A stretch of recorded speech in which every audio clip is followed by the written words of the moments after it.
விலை, நிறைந்த தரம். தங்கள் தேவைகள் அனைத்தும் ஒரே இடத்தில். ஜெயச்சந்திரன்.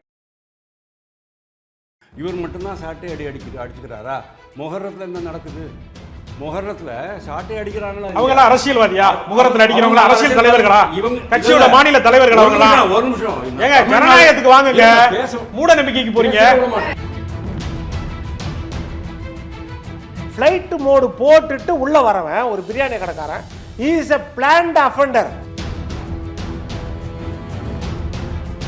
சுவைத்தவர் நெஞ்சுமெல்லாம் சமைத்தவர் நிலைத்திட உங்கள் சமையலில் எங்கேயும் ஸ்ட்ராங் கட்டு பெருங்காயம். சரி, இந்த சாட்டையடிய மணிப்பூர்ல இதை விட கொடுமையா பெண்கள் அப்படியே இழுத்து நடத்திட்டு வந்தாங்கல்ல? இதை விட கொடுமையான இல்ல, இதை விட கொடுமையா இல்லையா? கிடையவே கிடையாது. பெண்களை நடு ரோட்ல நிர்வாணமா அழைச்சிட்டு வந்தாங்கல்ல? மணிப்பூருக்கு தாங்க அழுவாங்க. இந்த நயவஞ்சகன் இவன் தொடர்ந்து உங்ககிட்ட பார்த்திருக்கிறான், போஸ்டர்ல இருக்கிறான் அப்படின்னா இவனை பற்றி தெரியாம இருக்கலாம். ஆனா இவனை அறிமுகப்படுத்தியது யார்?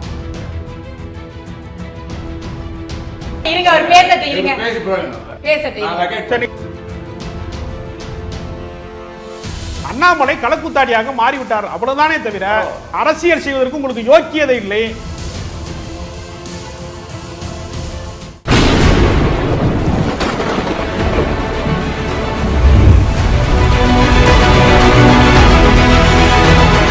மின்னம்பலம் நேயர்களுக்கு வணக்கம். இது இடி மின்னல் மழை. அண்ணா பல்கலை வளாகத்தில் மாணவி ஒருவர் பாலியல் வன்கொடுமை செய்யப்பட்டிருக்கிறார். அந்த குற்றவாளி கைது செய்யப்பட்டு விட்டார். ஆனால் இந்த விஷயத்தில் தமிழ்நாடு அரசு உரிய நடவடிக்கை எடுத்ததா என்று எதிர்க்கட்சிகள் கேள்வி எழுப்புகின்றன. தமிழகத்தில் சட்டம் ஒழுங்கு எந்த நிலைமையில் இருக்குது அப்படிங்கிற போராட்டமும் நடந்து கொண்டிருக்கிறது எதிர்க்கட்சிகளால். இன்னொரு பக்கம் தமிழ்நாட்டின் மாநில பாஜக தலைவர் திரு அண்ணாமலை அவர்கள் சாட்டையடி போராட்டம், செருப்பை அணிய மாட்டேன் அப்படின்னு சபதமாக இருக்கிறது. ஆக இந்த பெண்ணுக்குரிய தீர்வு கிடைப்பதற்கான பாதுகாப்புக்கான வழிமுறைகள் என்னவாக இருக்கிறது? இது அரசியலாக திசை திருப்பப்படுகிறதா? இதில் இந்த பெண்களுடைய பாதுகாப்பு மழுங்கடிக்கப்படுகிறதா? இது போன்ற பல கேள்விகள் இருக்கிறது.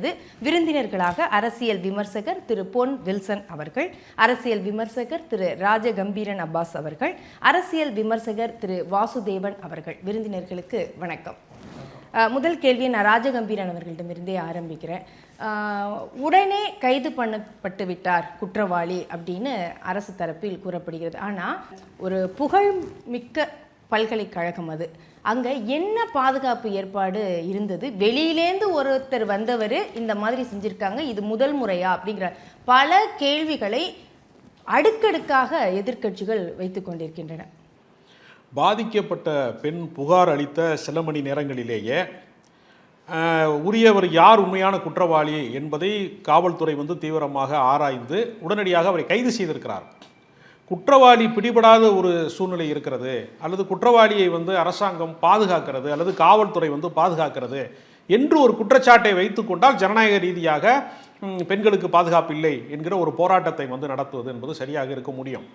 அது அந்த அண்ணா பல்கலைக்கழகத்திற்கு நேரில் சென்றவர்களுக்கு தெரியும். அது ஒரு பெரிய பிரம்மாண்டமான பல 100 ஏக்கர்களுக்கான ஒரு இடம். அது அந்த இடத்துல ஒரு தோட்டங்களை போலவும் நிறைய ஒரு வனப்பகுதியை போலவும் அது இருக்கும். அதனுடைய ஒரு பகுதியில் ஏறத்தாழ 7 வாசல்கள் இருக்கிறது. ஒருத்தன் காம்பவுண்டு ஏறி குதிச்சிருக்கிறான். குதிச்சு இந்த ஆண் பெண் நண்பர்களாக பழகுகிற இடத்துல அல்லது அந்யோன்யமாக இருக்கிறதுல ஏதோ ஒரு படம் பிடித்து அவர்களை மிரட்டியதாகவும், அந்த மிரட்டலின் வழியாக ஏறி குதிச்சதெல்லாம் இன்னும் வரல, அது விசாரணையில தான் இருக்கு. அவர் போயிட்டு வந்திருக்கிறாரு அப்படிங்கிறது இப்போ அதாவது சகஜமாகங்கிறது அல்ல, அது முறைப்படி உள்ள செல்ல முடியாது. அவருக்கு இந்த இந்த முறையான வழியில் வந்திருந்தா அது யார் என்னங்கிறத அவங்க என்ட்ரி போடுவாங்க. சாதாரணமாக அப்படி போக முடியாது. காலை நேரத்தில் மட்டும் கொஞ்சம் நேரம் வாக்கிங் அனுமதிக்கிறாங்களே தவிர பொதுவாக எல்லாரையும் அனுமதிக்கிற இடம் அல்ல. ஏற்கனவே அங்கு பாதுகாப்பு நடவடிக்கையெல்லாம் இருக்கிறது. சிசிடிவி கேமரா ஒரு 70 கேமராவில் ஒரு 56 கேமரா ஆக்டிவாக இருந்திருக்கிறது. அப்போ அது பாதுகாக்கப்பட்ட இடம் தான். அது மீறி எப்படி நடந்தது அப்படிங்கிறதுல குற்றவாளியினுடைய வாக்குமூலத்தின் அடிப்படையில் தான் அதை சொல்கிறாங்க. அது காவல்துறை தரப்புக்கான கருத்து தான், அது என்னுடைய கருத்து இல்லை. அப்போ அவர் இந்த வாசல் வழியாக வந்திருக்கிறாரு அப்படின்னு அந்த பாதிக்கப்பட்ட பெண் புகார் அளித்ததனுடைய அடிப்படையில் அவங்க மன ரீதியாக மிகவும் ஒரு தாக்குதலுக்கு ஆளானதற்கு பின்பு அவங்க கவுன்சிலிங் போய் பேராசிரியர்கள் மூலமாக வழிகாட்டி அப்புறம் தான் கோட்டூர்புரம் காவல் நிலையத்துக்கு வந்திருக்கு. அதில் தான் கொஞ்சம் தாமதமாயிருக்கே தவிர காவல் நிலையத்திற்கு புகார் வந்த சில மணி நேரத்திலேயே சம்பந்தப்பட்ட ஆளை தூக்கிட்டாங்க. இது மாதிரியான குற்றங்கள் புரியக்கூடியவர்கள் யாராக இருக்கிறாங்க, சமூக விரோதிகள் யாராக இருக்காங்கிறதெல்லாம் அவங்க உடனடியாக தேடி அவர் அணிந்திருக்கிற அந்த சட்டை, அவர் அன்றைக்கு வந்து என்னவா இருந்தாருங்கிறத அவருடைய கூட பிறந்த தம்பியே வந்து சில வாக்குமூலங்கள் தந்திருக்கிறாரு. அன்றைக்கு அவர் ரொம்ப பதட்டமாக இருந்தார், இந்த உடை தான் உடுத்தியிருந்தார் அப்படிங்கிறதெல்லாம் கன்ஃபார்ம் பண்ணிட்டு இந்த பொண்ணுட்டையும் இவன் தானாங்கிறதையும் கேட்டுட்டு தான் அப்புறம் தான் அரெஸ்ட் பண்ணியிருக்காங்க. அதனால் யாரையாவது ஒரு ஆளை அரெஸ்ட் பண்ணணும், ஏதாவது அவசர கதியில் வந்து திருப்திப்படுத்துறதுக்காக ஒன்று செய்யணும் அப்படிங்கிறதெல்லாம் இல்லை. அறிவியல் பூர்வமாக ஒரு ஆய்வுக்கு உட்படுத்தப்பட்டு வந்தான் குற்றவாளி என்பது தெரிந்திருக்கிறது. அவன் தப்பி ஓட முயற்சி செய்தான், அவனுடைய கை காலெல்லாம் மாவு கட்டு போடப்பட்டிருக்கிறது. நீதிமன்ற காவலில் 15 நாள் காவலில் மீண்டும் விசாரணை தொடங்க இருக்கிறது. இப்போ இதில் வந்து நடவடிக்கையே எடுக்கலை, குற்றவாளிக்கு சாதகமாக இருக்கிறார்கள் என்று ஏதாவது ஒரு குற்றச்சாட்டு இருந்தால் இவர்களுடைய கேள்வியில் ஒரு நியாயம் இருக்கக்கூடும். அதே சமயம் இன்னொன்று வைக்கிறது என்னன்னா, இவர் திமுகவை சேர்ந்தவர் அப்படிங்கிறத ஏன் மறைக்கிறாங்க? இல்ல, அவர் திமுகவை சேர்ந்தவர் என்பது உண்மையாக இருந்தால் கடந்த காலங்களிலே யாராவது குற்ற பின்னணி உடையவர்களை இது மாதிரி வழக்கில் சேர்க்கிற போதெல்லாம், பல வழக்குகள் அதற்கு முன்னுதாரணமாக இருக்கு, ஜாபர் சாதிக் வழக்குல எல்லாமே, உடனடியாக கட்சியிலிருந்து அவர் நீக்கப்பட்டார் என்று கட்சியிலிருந்து ஒரு அறிக்கை விடுவாங்க. இவருக்கு ஏன் அறிக்கை விட முடியலைன்னா, இவர் கட்சியிலே கிடையாது. கட்சியில் இல்லாத ஒருத்தர் எப்படி வந்து கட்சிக்காரர் அப்படின்னு சொல்லி எப்படி நீக்க முடியும்? இல்ல, அதுக்கு நிறைய ஆதாரங்களை இவர் அண்ணாமலை வெளியிடுறாரு.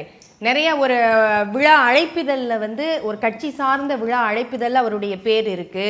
எல்லாருடையும் மாசு அவர்கள் அமைச்சரோட இருந்தது, எல்லா போட்டோஸு, இது எல்லாத்தையுமே அவர் காட்டுறாரு. அப்ப இந்த மாதிரி குற்றங்கள் புரியறதுக்கு திமுக காரரு அப்படிங்கிற போர்வை தேவைப்படுது.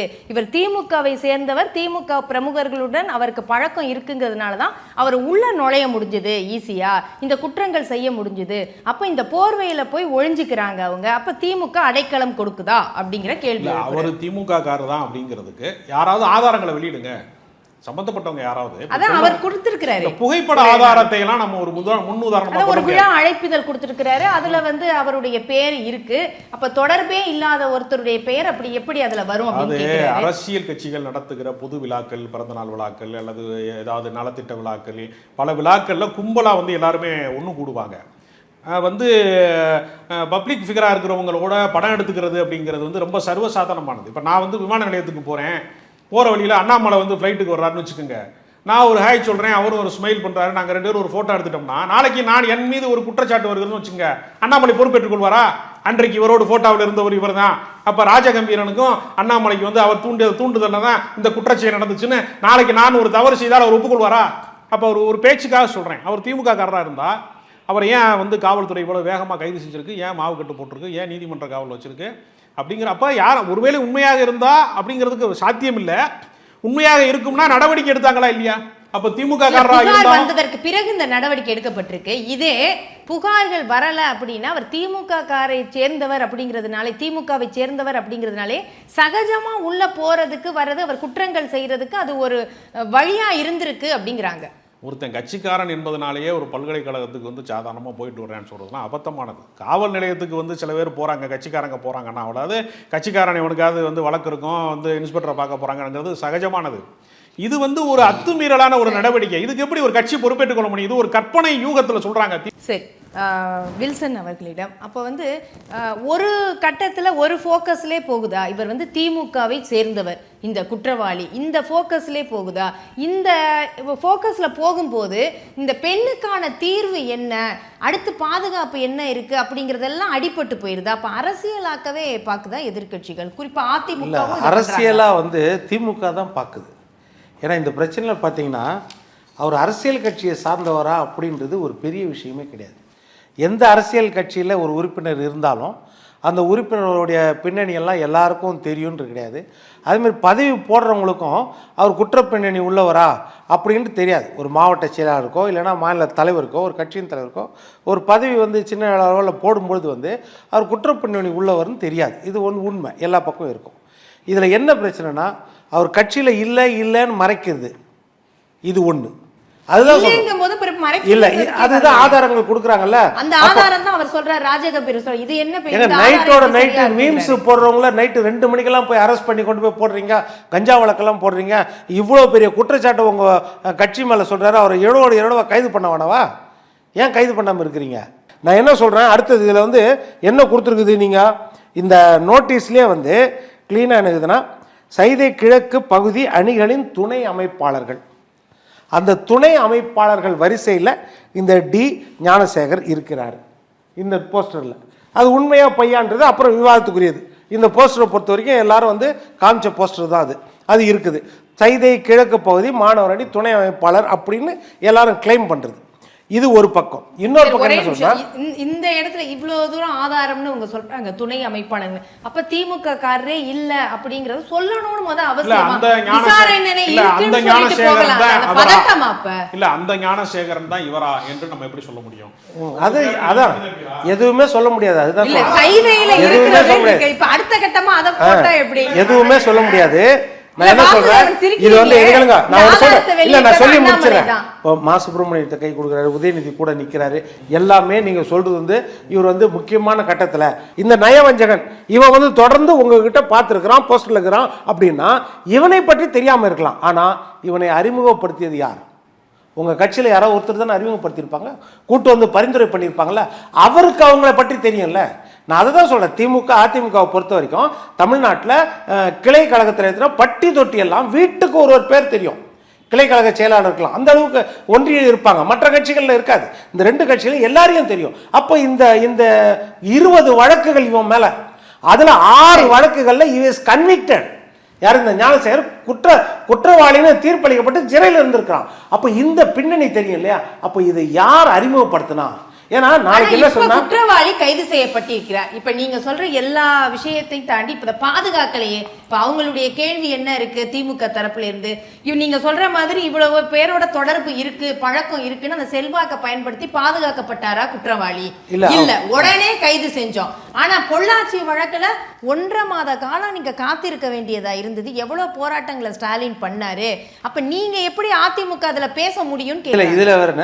அப்ப நான் இதே மாதிரி உதாரணம் காட்டினா கிருஷ்ணகிரியில் பள்ளி 5 பள்ளிகளில் என்சிசி கேம்ப் 5ஆம் தேதியிலேருந்து 9ஆம் தேதி ஆகஸ்ட் வரைக்கும் 5 நாள் கேம்ப் நடத்தினாங்களா? அப்போ என்ன செய்தீங்க?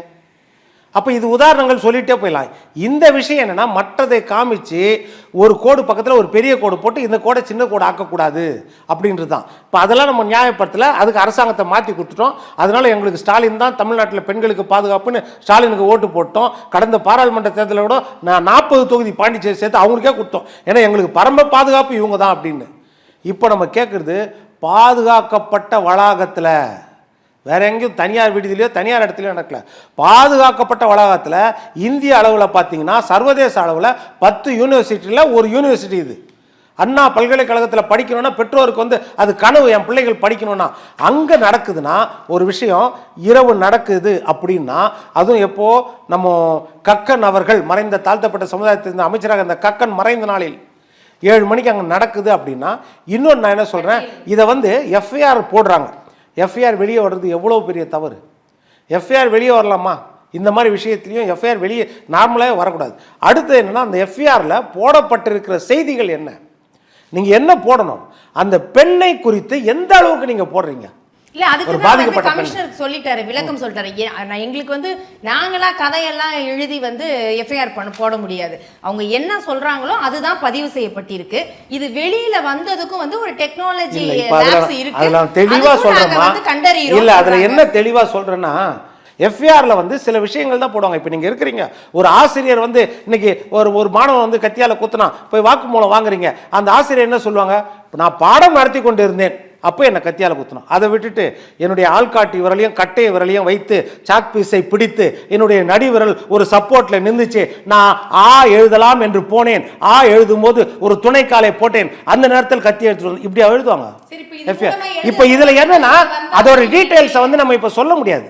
ஏன்னா அந்த அளவுக்கு மோசமா போடும் இது. அதுதான் என்ன ஒரு பின்னோக்கம் இருக்கலாம்னா, நம்ம சந்தேகப்படுறது என்ன அப்படின்னா, இந்த மாதிரி இதை வெளியிட்டதால அந்த பெண்ணோட அடையாளம், அந்த பெண்ணுடைய பேர், அவங்க அப்பா பேர், மொபைல் எண் எல்லாம் வெளியே வந்துச்சுன்னா, அப்போ என்னன்னா வேற யாரும் நீங்கள் வந்து இதுக்கு முன்னாடி நடந்திருந்தா வந்து நீங்கள் கம்ப்ளைண்ட் பண்ணால் இந்த மாதிரி பொது வழியில் உங்களுக்கு வரும். யார் இப்போ தைரியமாக வந்து இப்போ இதுக்கு முன்னாடி நடந்துருந்துச்சுன்னா யார் இப்போ எந்த பெண் வந்து அந்த குழந்தை எந்த குழந்தை காப்பாற்ற எந்த குழந்தை சந்தேகம் இருக்குதா இல்லையா? இது நியாயமான சந்தேகமா இல்லையா? நாளைக்கு எந்த குழந்தை வந்து இந்த மாதிரி எனக்கு போன மாசம் இந்த பையன் பண்ணான், போன மாசமும் இதே மாதிரி தான் நடந்துச்சு அப்படின்னு எந்த பெண் தைரியமா வந்து கொடுக்க முடியும்? அப்ப அந்த பாதுகாப்பு அம்சத்தை இந்த அரசாங்கம் எங்க உறுதிப்படுத்தி இருக்கிறது? இந்த கேள்வி வருமா இல்லையா? சரி, நான் இதுக்கு சுருக்கமா கேட்கிறேன் ராஜகம்பீரன் அவங்கள்ட்ட. இந்த மாதிரி வெளியில இந்த விஷயங்கள் வரும்போது சாதாரணமா அது டெக்னிக்கல் லேப்ஸ்ன்னு நீங்க சொல்றீங்க, உங்களுடைய வார்த்தைகள்ல கமிஷனர் சொல்லிடுறாரு. ஆனா இது வெளி வரும்போது நாளைக்கு முன் வந்த பெண் அடுத்தது வந்து நான் புகார் கொடுக்கணும்னு வர்ற பெண்கள் கூட இந்த மாதிரி ஏதாவது வந்துச்சுன்னா அதுக்கு இந்த அசிங்கமே பரவாயில்லன்னு ஏதாவது பண்றதுக்கும் வாய்ப்புகள் இருக்குல்ல. அப்ப இது வந்து எவ்வளவு தூரம் ஹேண்டில் பண்ண வேண்டிய விஷயம். இதை எப்படி சாதாரணமா லீக் ஆனதை நம்ம தள்ளிட்டு போயிட முடியும்? இல்ல, அந்த பெண்ணை பொதுவெளியில வந்து இந்த மாதிரி அம்பலப்படுத்த வேண்டிய அவசியம் காவல்துறைக்கோ அரசாங்கத்துக்கோ இல்லை. முதல்ல 2 வழி தான் இருக்கு. ஒன்று வந்து அதை வந்து கையாளக்கூடிய இணையதளத்தை கையாளக்கூடியவர்கள் வழியாக அது கசிந்ததா, அல்லது அவங்க தனிப்பட்ட முறையில் அந்த எஃப்ஐஆர் காப்பியை அந்த குற்றச்சாட்டுக்கு உரியவர்களுக்கு ஒப்படைத்ததுல ஏதாவது கசிந்ததாங்கிறது நமக்கு விசாரணை விஷயத்தையே கேட்கிறாங்க.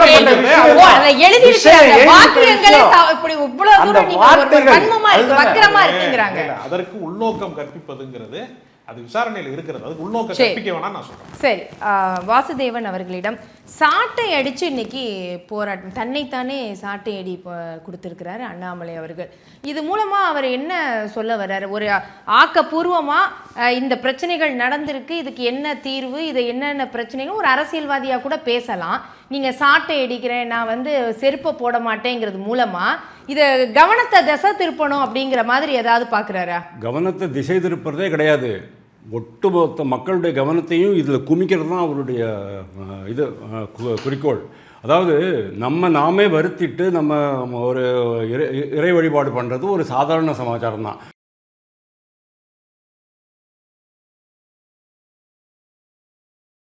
அவங்களா அரசியல்வாதியா? முகரத்தில் அடிக்கிறவங்களா அரசியல் தலைவர்களா? கட்சியோட மாநில தலைவர்கள் அவங்களா? ஒரு நிமிஷம், ஏங்க ஜனநாயகத்துக்கு வாங்குங்க. மூட நம்பிக்கைக்கு போறீங்க.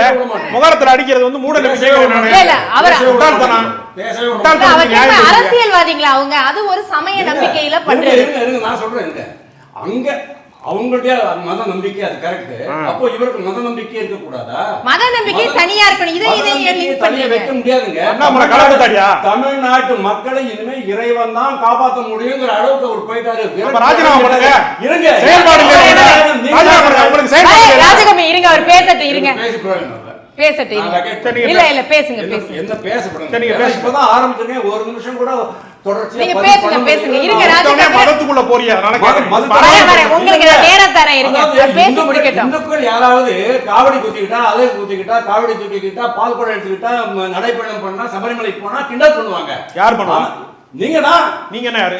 டிஎம்கே பீப்பிள் தான். யார் பண்ணா? DMK people. யார்? ஆதாரம் சொல்லுங்க. போய் சொல்ற ஒரு ஆதாரம் சொல்லுங்க.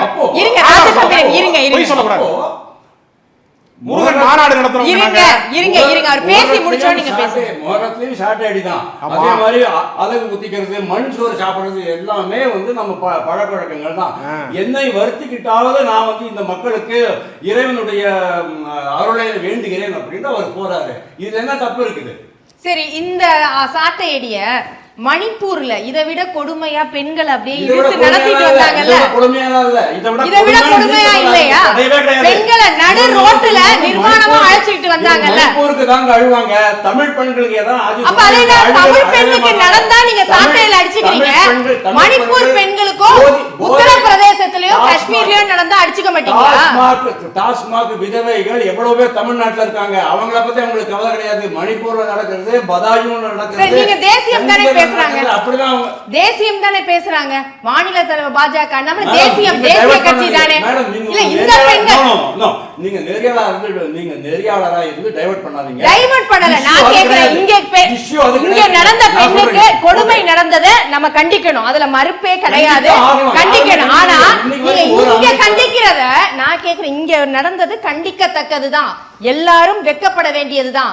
அதே சமயம் நீங்க மணிப்பூர்லயோ உன்னாவிலேயோ இல்ல காஷ்மீர்ல ஆசிஃபாவுக்கு நடந்ததையோ ஏதாவது இப்ப பில்கிஸ் பானு குற்றவாளிகள் வெளியில வரும்போது இதே சாட்டையடி அடிச்சு இந்தியாவுல பெண்களுக்கு இதான் நிலைமையான்னு கேளுங்களேன்.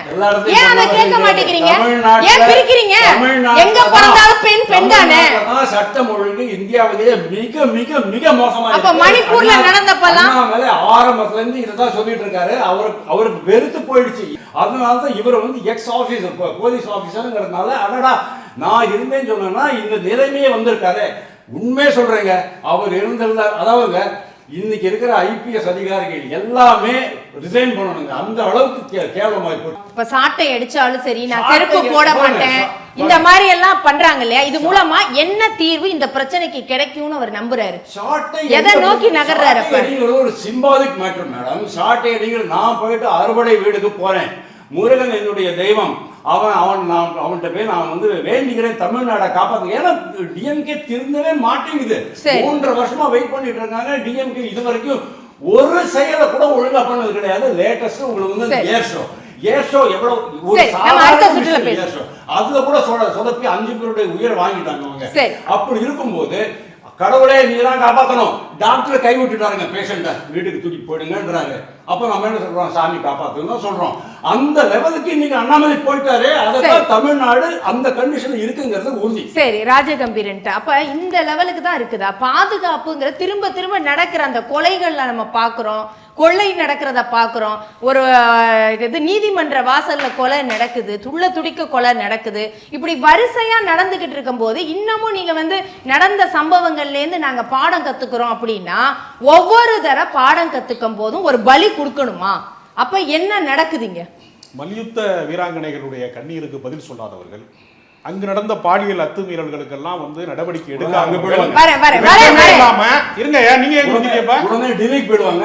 உத்தரப்பிரதேஷ் நீங்க டெல்லிக்கு போயிட்டு ஆப்பிரிக்கால இருக்கு பாரேஜுக்கு போங்க. வாசுதேவன் உங்களுக்கு தான் கும்படி பூண்டி நாடு, கும்படி பூண்டி தாண்டினா வேற டெல்லிக்கு. ஆமா, இருங்க வாசுதேவன், இருங்க இருங்க, டெல்லிக்கு போனாலும் வாழக்கூடிய தமிழ்நாட்டுக்கு வந்துதான் ஆகணும். நீங்க வாங்க வாங்க, ஒரு சுத்து போயிட்டு வாங்க. அவன் எந்த தைரியத்துல வரிசையா இவ்வளவு குற்றம் நடந்துகிட்டு இருக்கு? அதுக்கு பதில் சொல்லுங்க. சமூக விரோதிகளை குண்டர் சட்டத்துல கைது செய்திருக்கிறாங்க.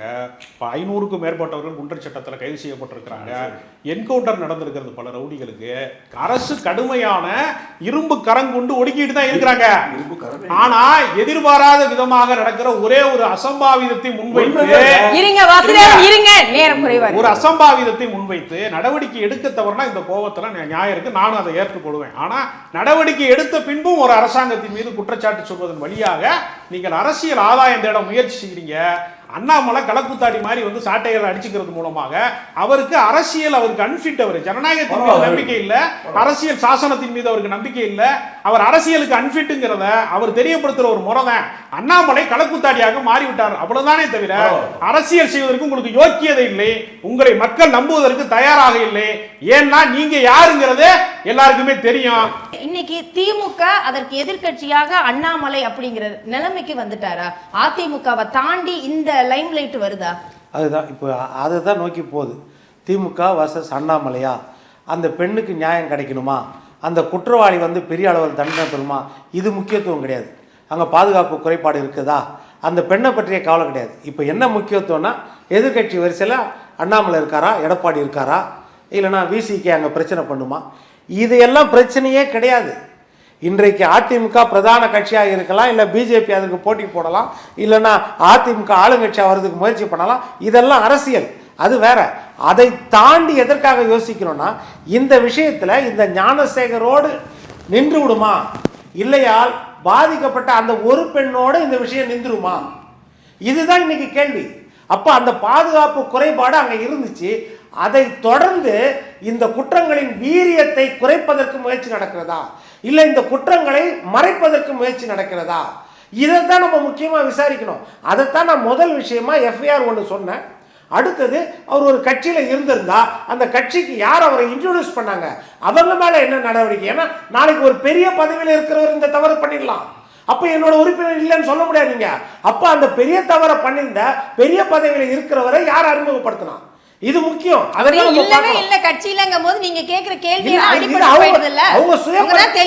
அவங்க மனசாட்சிக்கு, அவங்க சுய பரிசோதனைக்கு, மக்களுடைய பார்வைக்கு நான் விட்டுறேன். நாளைக்கு இது பெரிய அளவில் வரும்போது எப்படி டிஃபெண்ட் பண்ணுவாங்க, அதை தான் நான் கேட்கறேன். அப்ப நாங்க பண்ணிக்குவோம்னு சொன்னாங்கன்னா அது ரைட்டு. நம்ம இல்லை, நம்ம உதயகுமார் காலத்துல இருந்து பார்த்துட்டு இருக்கிறோம். நம்ம மருத்துவ பட்டம் கொடுக்கும்போது இறந்த உதயகுமார் மாணவர் காலத்திலேருந்து பார்த்துட்டு இருக்கிறோம். தாமிரபரணி ஆற்றுல இறந்த காலத்திலேருந்து பார்த்துட்டு இருக்கோம். ஆனால் அதுக்கு நான் உள்ள போல. நான் என்ன சொல்ல வரேன்னா, அடுத்தது கமிஷனர் சொல்றாரு, சொல்லும்போது என்ன சொல்றாரு, இப்போ ப்ரிலிமினரி இன்வெஸ்டிகேஷனில் வந்து அவன் மட்டும்தான் குற்றவாளியாக தெரியுது அப்படின்னு. ஆனால் என்னன்னா, நம்ம கைது பண்ணி கொண்டு போய் நீதிமன்றத்தில் ப்ரொடியூஸ் பண்ணி நீதிமன்ற காவலில் வச்சாச்சு. எந்த அளவுக்கு நம்ம இன்வெஸ்டிகேஷன் பண்ணியிருப்போம், எந்த அளவுக்கு இன்டர்கேஷன் நடந்திருக்கும்? ஏனென்றால் அவன் மட்டும்தான் குற்றவாளி அப்படின்ற முடிவுக்கு நம்ம எடுத்த உடனே வர முடியுமா? ஏனென்றால் 2 விஷயம் சொல்கிறேன். அவன் வந்து எப்படி கண்டுபிடிச்சாங்கன்னா 70 கேமரா இருக்குது, இப்போ ராஜ கம்பீரன் அப்பா சொன்ன மாதிரி 56 கேமரா தான் ஒர்க் பண்ணுது. ஆனால் இவனை கண்டுபிடிச்ச எப்படின்னா அந்த இடத்துல குற்றம் நடந்த இடத்துல சிக்னலை வச்சு கண்டுபிடிச்சோன்றாங்க. அப்போ அந்த இடத்துல சிசிடிவி கேமரா காணும், சிக்னலை வச்சு கண்டுபிடிச்சோன்றாங்க. ஆனால் இவன் என்னன்னா ஃப்ளைட் மோடு தான் வச்சுருந்தான்றாங்க. அப்போ இவன் யாருக்கும் ஃபோன் பண்ணிடலன்றாங்க. ஒரு நாள் ஃப்ளைட் மோடில் சிக்னலை வச்சு கண்டுபிடிக்க முடியுமா? இது ஒரு கேள்வி இருக்குது. ஃப்ளைட் மோடு போட்டுட்டு உள்ளே வரவன் ஒரு பிரியாணி கடைக்காரன் இஸ் எ பிளான்ட் அஃபெண்டர். இதை நம்ம கவனத்தில் கொள்ளணும். நீங்களும் நானும் கூட ஒரு இடத்துக்கு போகும்போது ஃப்ளைட் மோடில் போட்டு போகணும்னு நம்மளுக்கு தோணாது. ஆனால் அவனுக்கு அந்த மாதிரி தோணி இருக்குதுன்னா அப்போ அவன் வந்து ரெகுலர் அஃபெண்டர், அப்போ பிளான்ட் அஃபெண்டர். அப்போ எந்த பின்னணி இருக்குது? அவன் உள்ள போயிட்டு வர்றதுக்கு எந்த காவலர்கள் உதவி செய்திருக்காங்க, இல்ல ஆசிரியர்கள் உதவி செய்திருக்காங்களா, இல்ல நிர்வாகிகள் உதவி செய்திருக்காங்களா, இல்ல எந்த ஆசிரியருக்கோ இந்த மாதிரி முறைகேடு நடக்கிறதுக்கு அவன் உறுதுணையா இருந்திருக்கிறானா? இதெல்லாம் நிறைய விஷயங்கள் இருக்குது. இந்த இன்வெஸ்டிகேஷன்லாம் எப்ப நடக்கும்? விசாரணை நடக்கும் சொல்லும் போது நீங்க கேட்கிற கேள்விக்கெல்லாம் விடை வரும்ல. அததான் கமிஷனர் வந்து ஒரே வார்த்தையில என்னன்னா ஆரம்ப கட்ட விசாரணையில இவன் மட்டும் தான் குற்றவாளி தெரியுதுன்ற வார்த்தை சொல்லக்கூடாது. இந்த மாதிரி தான் கள்ளக்குறிச்சியில் வந்து ஸ்ரவன்குமார் அவர் சொன்ன விஷயத்தால் ஒரு IAS அதிகாரி கலெக்டர் அவர் சொன்ன விஷயத்தால் பக்கத்தில் நம்ம வசந்தம் கார்த்திகேயன் உட்காந்துருக்காரு, இன்னொரு பக்கம் மாவட்ட செயலர் உட்காந்துருக்காரு. என்ன சொன்னார்? இல்லை இந்த 2 சாவு வந்து வயிற்று வலியில் ஒன்று வயசாகி தான் செத்தாங்க சொன்ன பிறகு அந்த சாவுக்கு வந்தவங்க அதே பேரல்லேருந்து அந்த கள்ளச்சாராயத்தை குடிச்சிட்டு கிட்டத்தட்ட 50 பேருக்கு மேலே செத்து போனாங்க. அப்போ அதில் என்ன காரணம் நம்ம சொல்ல முடியும்? இதைத்தான் ஒவ்வொரு கட்டத்திலையும் நீங்கள் வந்து ரெஃப்யூஸ் பண்ணும்போது குற்றங்கள் அதிகரிக்க வாய்ப்பு இருக்கிறதா இல்லையா? பெண்களுக்கு பாதுகாப்பான மாநிலம் தமிழ்நாடு அப்படிங்கிறத ஸ்டாலின் அவர்களும் சொல்றாங்க, கனிமொழி அவர்களும் சொல்றாங்க, திமுக தரப்பிலும் சொல்லப்படுகிறது. கனிமொழி அம்மா தான் கடந்த காலங்களில் சொன்னாங்க பெண்களுக்கு பாதுகாப்பு இல்லாத மாநிலமா தமிழ்நாடு இருக்குது. ஒரு பக்கம் இளம் விதவைகள் பாதிக்கப்படுறாங்க. அவங்க ட்விட்டர்ல போட்டதெல்லாம் 2021 லைனா நம்ம கிட்ட இருக்குது. அது எந்த கால பீரியட்ல சொன்னாங்க அப்படின்னு இந்த கால பீரியட்ல சொல்றவங்க திமுக ஆட்சிக்கு வந்த பிறகு பாதுகாப்பானது இருக்கு அப்படிங்கறாங்க. நிறைவு கருத்தா இல்ல, அந்த பாதிக்கப்பட்ட பெண்ணுக்கும் அந்த அந்த அண்ணாமலை பல்கலைக்கழகத்துல அந்த பிள்ளைகளை படிக்க வச்சிருக்கிற பெற்றோரும் இதை ஏத்துக்கிட்டாங்கன்னா சரி, தமிழ்நாட்டில் பெண்களுக்கு பாதுகாப்பு தான் இருக்குது. ஏன்னா நம்பர் 1 யூனிவர்சிட்டி. அந்த யூனிவர்சிட்டியில் வளாகத்தில் இன்னொன்று நான் சொல்கிறேன், அந்த வளாகத்தில் இருக்கிற பெண் வந்து அவ வந்து ஏதோ ஒரு இருட்டு புதரில் போனன்னு கிடையாது. அவங்களுடைய வீடு அது அவங்களுடைய சொந்த வீடு. அந்த மாணவிகளோ மாணவர்களோ அங்கே வந்து ஹாஸ்டலில் இருக்கிறாங்கன்னா அந்த வளாகம் இருக்குது பாருங்க, தோட்டம் மொத்தமும் அவங்களுடைய சொந்த வீடாகத்தான் கருதப்பட வேண்டும். ஏனென்றால் 140 காவலர்கள் 3 ஷிஃப்ட் அந்த 11 வாயில்ல அவ்வளவு இருக்கிறாங்கன்னா அவங்க உங்களை நம்பி பெற்றோர் வந்து அந்த ஹாஸ்டல்ல வச்சிருக்காங்கன்னா என்ன அர்த்தம்? அவங்களுக்கு அது வீடு, அவங்க சொந்த வளாகம். அவங்க சொந்த வளாகத்தில் அவங்களுக்கு சுற்றுறதுக்கு உரிமை இருக்குது. அந்த இடத்துல வெளியால் வந்து எப்படி அவங்க வந்து இந்த மாதிரி ஒரு படு மோசமான வேலையை, ஒரு காட்டுமிராண்டித்தனமான வேலையை செய்ய முடியும்? அப்போ ஏதோ ஒரு பின்புலம் இல்லாமல் அவன் செய்திருக்க முடியாது. எனவே இதோட வீரியத்தையும் அளந்தால்தான் தடுப்பு நடவடிக்கை எடுக்க முடியும். சரி, நான் நிறைவு கருத்தாவே எடுத்துக்கிறேன். சுருக்கமாக நிறைவு கருத்து. அதாவது அண்ணா பல்கலைக்கழகத்தினுடைய நிர்வாக சீர்கேடு இது வந்து கவனிக்கத்தக்க விஷயமாக இல்லை என்று குற்றச்சாட்டு சொல்கிற பல பேருக்கு அதனுடைய இன்னொரு உண்மையை அவங்க வந்து மறைக்கிறாங்க. தமிழ்நாட்டிலே 5 பல்கலைக்கழகங்களுக்கு துணைவேந்தரை நியமிக்காமல் யார் வந்து காலம் கடத்தி கொண்டிருக்கிறார்கள் அப்படின்னு ஒரு கேள்வி இருக்கிறது. என்னுடைய நேரத்தில் ஆளுநர் வந்து திட்டமிட்டு வந்து என்ன செய்யறாருன்னா பல்கலைக்கழக துணைவேந்தரை நியமிக்காமல் மதுரை பல்கலைக்கழகம், சென்னை பல்கலைக்கழகம், கோவை பாரதியார் இது மட்டும் முடிச்சுக்கிறேன். கோவை பாரதியார் பல்கலைக்கழகம், தமிழ்நாடு ஆசிரியர் கல்வியியல் பல்கலைக்கழகம், அண்ணா 5 பல்கலைக்கழகத்துல துணைவேந்தரே நியமிக்கல. துணைவேந்தர் நியமித்திருந்தால் இந்த நிர்வாக ரீதியான விஷயங்கள்லாம் அந்த சிசிடிவி வந்து கண்காணிக்கப்பட்டிருக்கும், இந்த பாதுகாப்பு ஏற்பாடு சரியா இருந்திருக்கும். மறைமுகமாக ஆளுநரும் பாஜகவும் இதற்கு ஒரு காரணம். இது வந்து எப்படிங்க, இது எப்படி இதான் மடைமாற்றம்ங்கிறது? இது ஒரு காரணமா இருந்தாலும் நீங்க கண்ட்ரோல் பல்கலைக்கழகத்துல துணைவேந்தர் இருக்கிறாரா? Super super. இதுக்கு பதில் சொல்லுங்க. அண்ணா பல்கலைக்கழக துணைவேந்தரா அந்த ஊர்ல இருக்கிற பல்கலைக்கழகத்துக்கெல்லாம் அவரா துணைவேந்தர்? அண்ணா பல்கலைக்கழக துணைவேந்தர் நியமிக்கப்படலங்க. பொறுப்புல இருக்கு. பொறுப்புல தான் இருக்கு. உதயநிதி வந்து இது ஒரு இடம் மட்டும் சொல்லல பெண்களுக்கு வந்து பாதுகாப்பு இல்லைன்னு, தொடர்ச்சியாக நடக்குதுன்னு சேர்த்துதான் இந்த கேள்வி எழுப்பப்படுகிறது. ஒரு பெண் கான்ஸ்டபிளுக்கு என்ன நடக்குது, ஒரு பெண் போலீஸுக்கு, அது நான் அதிமுக காலத்துல நடக்கலையாங்கிற கேள்விக்கு நான் வரல, அதுலயும் நடந்தது இல்ல. பார்க்கிறவர்களுக்கு நான் சொல்றேன், நான் அதிமுக காலத்திலையும் ஒரு பெண் உயர் அதிகாரி போலீஸ் உயர் என்ன நடந்ததுன்னு தெரியுது. இன்னைக்கும் இந்த மாதிரி நடக்குது தொடர்ச்சியாகன்னா அப்ப என்ன பெண்களுக்கு பாதுகாப்பு இருக்கு? அது எந்த அரசாங்கமா இருந்தாலும் சரி எல்லாரையும் பார்த்து கேட்கக்கூடிய ஒரு கேள்வியாகத்தான் அது வந்து எழுப்பப்படுகிறது. அதனால இந்த பிரச்சனைகளுக்கெல்லாம் முற்றுப்புள்ளி கண்டிப்பாக அரசு வைக்க வேண்டும். விருந்தினர்களுக்கு நன்றி. இது வந்து ஒரு தனிப்பட்ட மனிதரோட சம்பந்தப்பட்டது, இந்த நிகழ்வுகள்லாம் குற்றங்கள்லாம் நடக்கிறது அப்படின்னும் நம்ம ஒதுக்கிவிட்டு போக முடியாது. குற்றம் செய்பவர்களுக்கு ஒரு பயம் இருக்கணும். நம்ம தப்பு செய்தால் நம்ம கண்டிப்பார்கள், தண்டிப்பார்கள், நம்ம காவல்துறை சும்மா விட மாட்டாங்க, இந்த அரசாங்கம் சும்மா விடாது அப்படிங்கிற ஒரு பயம் இருக்க வேண்டும். அந்த பயத்தை உருவாக்க வேண்டியது இந்த மாநிலமாக இருந்தாலும் எந்த மாநிலம், இந்தியா முழுவதும் அனைவருடைய கடமையாக தான் இருக்குது. தமிழ்நாட்டில் இருக்கக்கூடிய இந்த பிரச்சனை நம்ம பேசும்போது இன்னும் சாட்டையை சுழற்ற வேண்டிய ஒரு சூழ்நிலை உருவாகி இருக்கிறது. சாட்டையை சுழற்றுவாரா முதலமைச்சர்? நன்றி, வணக்கம். குறைந்த விலை, நிறைந்த தரம், தங்கள் தேவைகள் அனைத்தும் ஒரே இடத்தில். ஜெயச்சந்திரன். சுவைத்தவர் நெஞ்சுமெல்லாம் சமைத்தவர் நிலைத்திட உங்கள் சமையலில் எங்கேயும் ஸ்ட்ராங் கட்டு பெருங்காயம். மின்னம்பலம்.com தமிழின் முதல் மொபைல் பத்திரிகை.